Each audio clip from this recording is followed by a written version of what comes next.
Hello दोस्तों, मैं हूं आपका आईना का फाउंडर अभिषेक उर्फ मोंटी। और आज हम जानेंगे कर्म और ज्योतिष में क्या रिश्ता है। तो दोस्तों, कर्म और ज्योतिष एक दूसरे से जुड़े हुए, लेकिन इनके काम करने का तरीका अलग अलग है।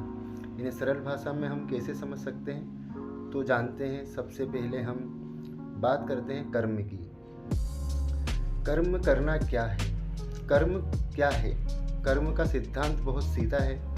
जैसा बोओगे वैसा काटोगे। यह एक सार्वभौमिक नियम है कि हमारे हर विचार, शब्द और कार्य का एक निश्चित परिणाम होता है। यह सिर्फ जन्म के बारे में नहीं है, बल्कि पिछले जन्मों के कर्मों का भी हिसाब रखता है। कर्म को 3 मुख्य भागों में बांटा गया है: संचित कर्म, प्रारब्ध कर्म और क्रियामान कर्म। तो सबसे पहले हम लोग जानते हैं दोस्तों, संचित कर्म क्या है। संचित कर्म ये हमारे पिछले सभी जन्मों के कर्मों का भंडार है। ये एक विशाल बैंक अकाउंट की तरह है, जिसमें अच्छे और बुरे दोनों तरह के कर्म जमा होते हैं। प्रारब्ध कर्म। प्रारब्ध कर्म क्या है?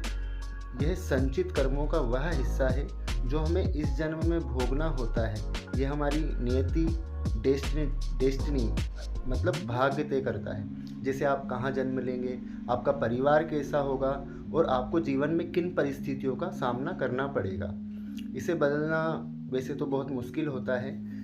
क्रियामान कर्म ये वो कर्म है जो हम इस जन्म में हर दिन करते हैं। हमारे पास इन कर्मों को चुनने की पूरी आज़ादी है। हम जो भी अच्छा बुरा करते हैं, जो भी अच्छा कर्म करते हैं, जो भी बुरा कर्म करते हैं, वह हमारे संचित कर्मों के भंडार में जमा होता है और हमारे भविष्य को प्रभावित करता है। अब जानेंगे हम लोग ज्योतिष। ज्योतिष कैसे काम करता है। ज्योतिष एक विज्ञान है जो ग्रह और नक्षत्रों की चाल का अध्ययन करता है।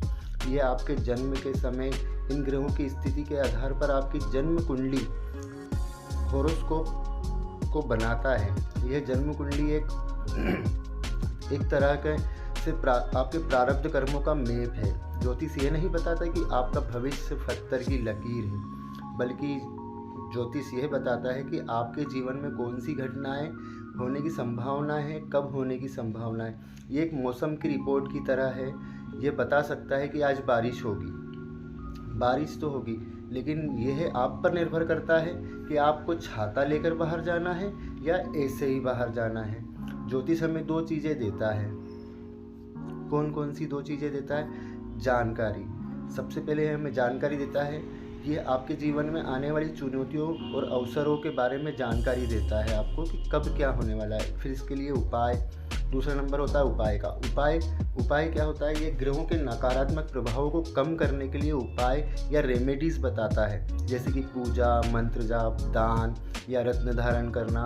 कर्म, अब हम बात करेंगे कर्म और ज्योतिष का संबंध। दोनों का गहरा संबंध है। ज्योतिष हमें ये समझाने में मदद करता है कि हमारे पिछले जन्मों के कर्मों का फल, प्रारब्ध कर्मों का फल हम पर कैसा असर दे रहा है। लेकिन ये हमें यह भी बताता है कि हम अपने क्रियामान कर्मों से अपनी नियति को बदल सकते हैं।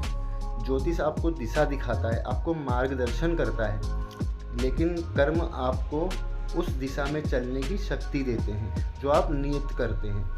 नियति में कुछ बदलाव करने की भी शक्ति देता है ये आपके कर्म जो रहते हैं। अगर आपकी कुंडली में कोई नकारात्मक योग है तो ज्योतिष आपको उसके बारे में बता सकता है, लेकिन उस योग के बुरे प्रभावों को कम करने के लिए आपको सही ज्योतिष मार्गदर्शन लेना आवश्यक होगा और सही कर्म करने होंगे। ऐसा नहीं कि आप सिर्फ मार्गदर्शन ले लें और सही कर्म ना करें, तो उससे भी कोई फ़र्क नहीं पड़ने वाला। अच्छे कर्म करके आप अपनी नीति को बदल सकते हैं और अपने संचित कर्मों को बेहतर बना सकते हैं, जिससे आपका भविष्य बेहतर ही नहीं बहुत सरल हो जाएगा। संक्षेप में इतना ही कहना चाहूँगा दोस्तों, ज्योतिष एक मार्गदर्शक है और कर्म ही असली शक्ति है। आप जो कर्म करते हैं वही आपका भाग्य बनता है। अतः भाग्य को जानने के लिए आपका 90% तक अंक ज्योतिष यानी न्यूमरोलॉजी बहुत मदद करता है, जिससे हमें सही मार्गदर्शन मिल सके। धन्यवाद।